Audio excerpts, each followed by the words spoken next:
నమస్తే, welcome back to IT media. మన ఆయుర్వేదం ప్రోగ్రామ్కి అందరికీ స్వాగతం. ఎప్పుడైనా అనిపించిందా, అరే కరోనా తర్వాత నా బాడీ చాలా వీక్ అయిపోయింది, ఏ పని చేసుకోలేకపోతున్నాను. ఇంతకు ముందు అంటే కరోనా రాకముందు చాలా యాక్టివ్గా ఉండేదాన్ని, ఎంత పని చేసినా కానీ అలసట వచ్చేది కాదు అని చెప్పి. ఇది ఆడవాళ్ళలో ఉంది, మగవాళ్ళల్లో కూడా ఉంది. మరి మన దేహ దారుఢ్యానికి మనం స్ట్రాంగ్గా ఉండాలి, మన పిల్లల్ని చూసుకోవాలి, చక్కగా ఫ్యామిలీ అంతా బాగుండాలి అంటే ఏం చేయాలి ఈరోజు తెలుసుకుందాం. ప్రస్తుతం అంతా ఉన్నారు ఎస్కే రసూల్ గారు. 9 జనరేషన్స్ నుంచి కూడా ఆయుర్వేద వైద్యంలో తమకంటూ ఒక ప్రత్యేక స్థానాన్ని ఏర్పరచుకున్నారు. వారితో మాట్లాడి ఎలా స్ట్రాంగ్గా ఉండాలి మనం, అంటే రోగ నిరోధక శక్తి మనకి రావాలి అంటే ఏం చేయాల్సి ఉంటుందో తెలుసుకుందాం. నమస్కారం అండి. నమస్తే అమ్మా. ఎలా ఉన్నారు? బాగున్నాను. So after corona before corona అన్నట్టు తయారైంది మన సిచ్యువేషన్. చాలామందికి షుగర్ వచ్చింది, చాలామందికి హెల్త్ ఇష్యూస్ వచ్చాయి. రిలేటివ్స్ కానీ ఎవరైనా కూడా అడుగుతూ ఉంటారు, ఏం నువ్వు ఈ మధ్య చాలా నీరసంగా కనిపిస్తున్నావు, ఎంత యాక్టివ్గా ఉండేవాడు, ఎందుకు ఇలా అయిపోయావు అని చెప్పి. అసలు ఈ వ్యాక్సినేషన్స్ తీసుకోవడం వల్ల మన బాడీకి చాలా నష్టమే చేకూరిందని చాలామంది చెప్తుంటారు. ఆ టైంలో బయట పడేయాలని చేసిన ప్రయత్నమే, కానీ దానివల్ల చాలా సైడ్ ఎఫెక్ట్స్ కూడా వచ్చాయి. ఇప్పుడు మరి స్ట్రాంగ్గా ఉండాలి మనం, ఏ రోగమైనా రానివ్వండి, మనం స్ట్రాంగ్గా ఉంటే అది మనల్ని ఏం చేయలేదు. అలా మన బాడీని రెడీ చేసుకోవాలంటే మనం ఏం చేయాల్సి ఉంటుంది? చక్కటి ప్రశ్న అడిగారు. 2020లో మొదలైంది ఈ ఒక వైరస్, కరోనా మహమ్మారి. చాలామంది అతలాకుతలం అయిపోయారు, మంచి మంచి మహనీయులంతా వెళ్ళిపోయారు ఈ కరోనాలో. కానీ అది వచ్చి పోయింది. ఒక వ్యక్తి అయితే ఇంజక్షన్లు వేసినారు, వ్యాక్సిన్. దీనివల్ల చాలా సంసారాలు, వైవాహిక జీవితం అని, హార్ట్ రావడం, షుగర్ రావడం, ఎనర్జీ లేకుండా పోవడం, పోత పిక్కలు పట్టేయడం, ఇట్లా చాలామంది వస్తారమ్మా నా దగ్గరికి. నేను ఒకటే చెప్తాను వాళ్ళకి, పొద్దునే లేయండి, అర్లీగా నిద్రపోండి. ఎంత చేసినా శరీరం అనుకూలం కావట్లేదు సార్, నా పర్సనల్ సమస్యలు కూడా చాలా ఉన్నాయని కన్నీళ్ళు పెడతారు కొంతమంది. సో అప్పుడు నేను వాళ్ళకి నాడి చూసి సింపుల్ చిట్కా చెప్తాను. సొంటి, నల్ల నువ్వులు, బెల్లము ఇవి దంచండి. 100 గ్రాముల సొంటి, 100 గ్రాముల బెల్లం, 100 గ్రాముల నల్లని నువ్వులు మొత్తం దంచండి. ఒక పేస్ట్ మాదిరి అవుతుంది. దాంట్లోకి కాస్త నెయ్యి కలపండి, మళ్ళా దంచండి, ఒక కంటైనర్లో భద్రపరచండి. ఆ పొడిని రోజు ఉదయం లేవగానే ముఖం కడుక్కున్న తర్వాత 1 స్పూన్ అలా తినేసి 1 కప్పు పాలు తాగండి. ఈ విధంగా 40 రోజులు చేయండి. మీ శరీరంలో ఒక ప్రత్యేకమైన మార్పు వస్తుంది. ఎందుకంటే ప్రాచీనంగా ఆలోచన చేస్తే శ్రీకృష్ణ రాయల వారు ఉదయం లేవగానే నల్ల నువ్వులు సేవించేవారు, బెల్లం తినేవారు, నల్ల నూనె తాగి ఆయన వ్యాయామం చేస్తే మళ్ళీ ఆ నూనె బయటకు వచ్చేది చెమట ద్వారా. చరిత్ర ఆధారాలు ఉన్నాయి. అంత శరీరంలో బలం ఎట్లా వచ్చింది? ఇంతే, నల్ల నువ్వులు, బెల్లము, సొంటి, ఈ 3 100 గ్రాములు చేసుకొని అందులో కాస్త మంచి నెయ్యి కలిపి ఒక ఫ్యామిలీ ప్యాక్గా రోజు అలవాటు చేయండి మీ పిల్లలకి. అందరు కూర్చొని మొత్తం పిల్లలకి అలవాటు చేయడం. పిల్లలు, పెద్దలు, ముసలోళ్ళు, ముతుకలు ఎవరైనా తినచ్చు. కానీ రాత్రుల్లో పెరుగు తినకండి. పెరుగు తినకూడదా? పెరుగు, మజ్జిగ రాత్రుల్లో తినకూడదు. తిన్నారంటే ఈ పిత్తం పోయి కఫంలో చేరితే పక్షవాతం వచ్చే అవకాశం ఉంది మనిషికి.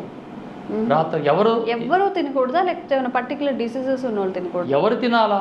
వ్యవసాయం చేసే వాళ్ళు తినచ్చు. వారు కూడా 7 కల్లా భోంచేస్తారండి.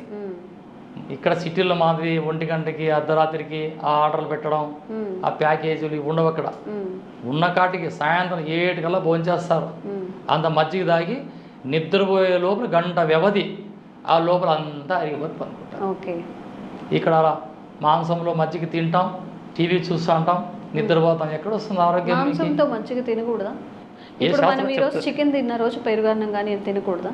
చింతపులుసు చారు తినాలా? చింతపులుసు చారు తినాలా? చికెన్ తినాలా?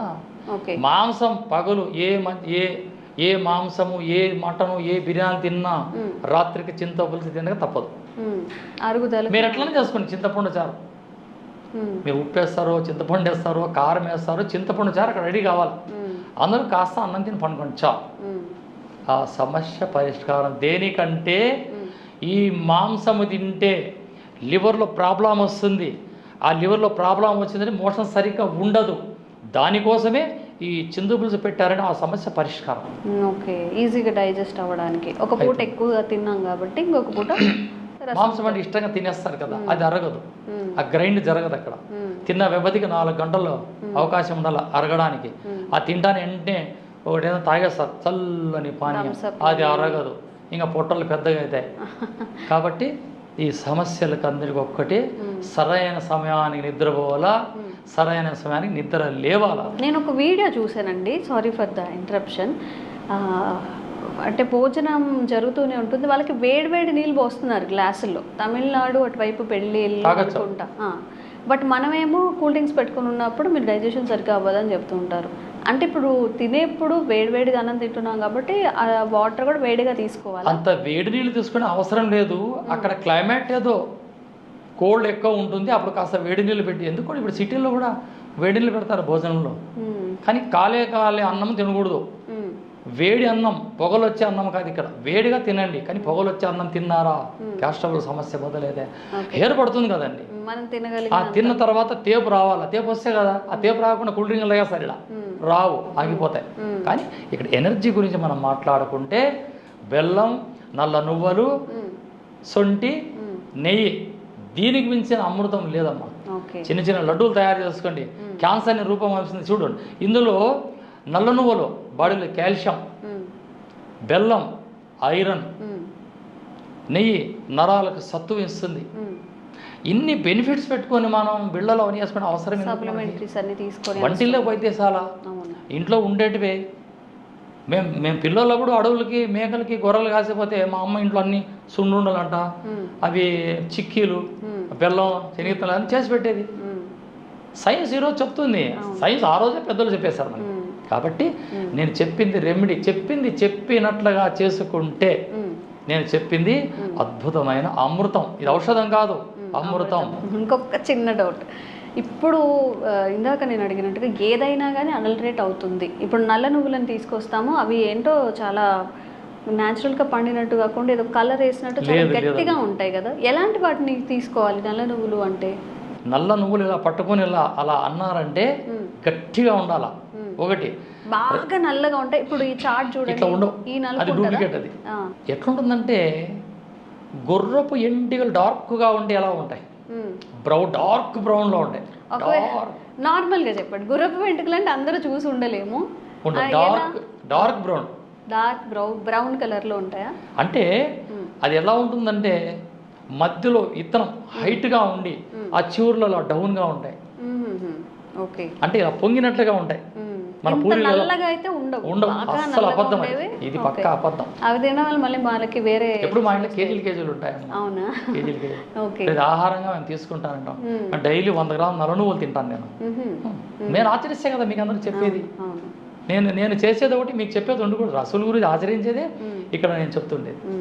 చేయొచ్చు, అద్భుతం. ఈ యొక్క రెమెడీని పాటించండి, ఆరోగ్యంగా ఉండండి. ఓకే, బ్రౌన్ కలర్లో ఉంటాయట, మరీ నల్లగా ఉండేవి నల్ల నువ్వులు కాదు. ఎందుకంటే మన షాప్కి వెళ్ళి నల్ల నువ్వులు అనగానే నిజంగా పెయింట్ వేసారా అన్నట్టు ఉంటుంది చేతిలో తీసుకోవడానికి. ఒకసారి కడిగినా కూడా అంతా బ్లాక్గా అయిపోయింది. 2 సార్లు కడిగినా కానీ ఇంకా బ్లాక్ వస్తుంది. మనం ఇలా అంటే లోపల తెల్లగా అయిపోతుంది.